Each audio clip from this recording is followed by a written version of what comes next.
Hi, my name is Dr. Virginia von Schaefer, and I'd like to share a little story with you. It's kind of my favorite cholesterol story. It's about a patient that I met when I was giving lectures some time ago. And she came to me because she was concerned about her hormone balance and things that were going on in her metabolism are not working right. And she had a cholesterol level of 1,800. That's a big number. The upper limit of normal is usually 140, something like that. So her doctors at the time treated her with the statin drug, and in those days it was probably Lipitor because it was older. And her cholesterol went down from 1,800 to 1,400, but it wouldn't budge after that. It totally plateaued out.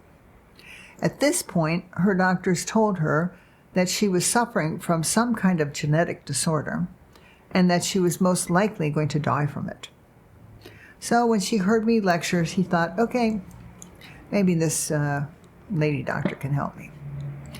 So first of all, I took a history from her, and it turned out that within the past 18 months, she had had not only a kidney transplant and was on some immunosuppressive drugs for it, but she'd also had a total hysterectomy and removal of her ovaries. So when I tested her for female hormone balance, in addition to cholesterol and other, metabolic parameters, it turned out that, of course, she had no hormones. Everything was zero. No estrogen, no testosterone, no hardly anything. And, of course, her thyroid function was also significantly impaired. So I advised her to just not to worry, and I gave her a little bit of treatment with some bioidentical hormones for estrogen and progesterone and some testosterone. Also treated her thyroid insufficiency, and then told her we'll have to wait and see what your body does. Well, her biggest concern was that she loved to eat a cup of yogurt and 3 strips of bacon for her breakfast. So she said, Doc, I'll do anything you tell me to do, but I will not give up my bacon. In fact, she was very possessive about her bacon, and if her husband wanted to borrow some, he'd have to pay it back. Anyway, I said, fine, eat your yogurt, eat your bacon, and we'll test you in a couple of months. So 3 months passed, and she was getting nervous because she said, well, these other doctors told me I was going to die. I was going to die in 6 months, and 3 months have already gone by, so I don't know how much longer I have. So I said, okay, we'll check your blood tests and see what things look like. At this point, I usually ask people to guess what her number was when we checked it. But you can make your guesses mentally, but I'll tell you, the number was 140. It was completely normal. Now, this was without any statin drug or anything else, but just simple hormone supplementation and really no changes in her diet. So I thought this is very interesting because I'd not thought about this problem before. But when I did, I realized, because of my knowledge of biochemistry, biochemical physiologic reactions go back and forth. So A plus B can go to C, but C can revert back to A and B. So in this case, cholesterol is the ring molecule that all of your steroid-based hormones are made from.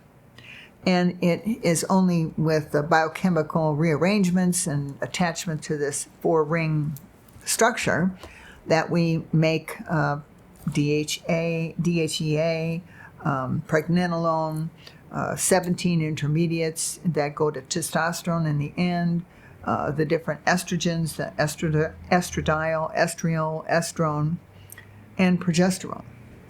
So, interestingly, if you waste the cholesterol molecule, it prevents you from making any steroid-based hormones. So in this patient's case, when I gave her some of the end products that would have come from the conversion of cholesterol and many steps to these different things, estrogen, progesterone, testosterone, when I gave her those end products, it kind of primed the system, and all of a sudden everything went back and forth and the whole system equalized.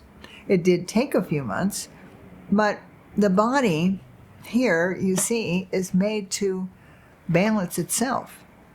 And when we go to the doctor and we get our annual blood tests, and they just check for the metabolic panel and the complete blood count and all that, and don't check your hormones, there may be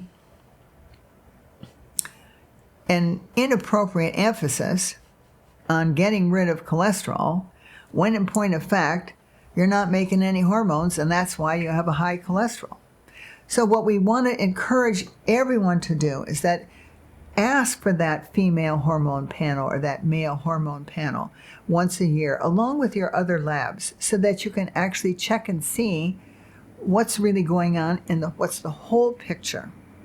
Not only what's you got for the precursor, but are you having forward conversion to all of these other compounds that are highly functional in your endocrine system and will help make your body work properly and be in balance. This is a very important thing to know, and I want you to be aware of this information so that going forward in time, you don't suffer like this poor lady and be told that you have got some terrible life-threatening illness when in point of fact, you just don't have hormone balance. Thank you.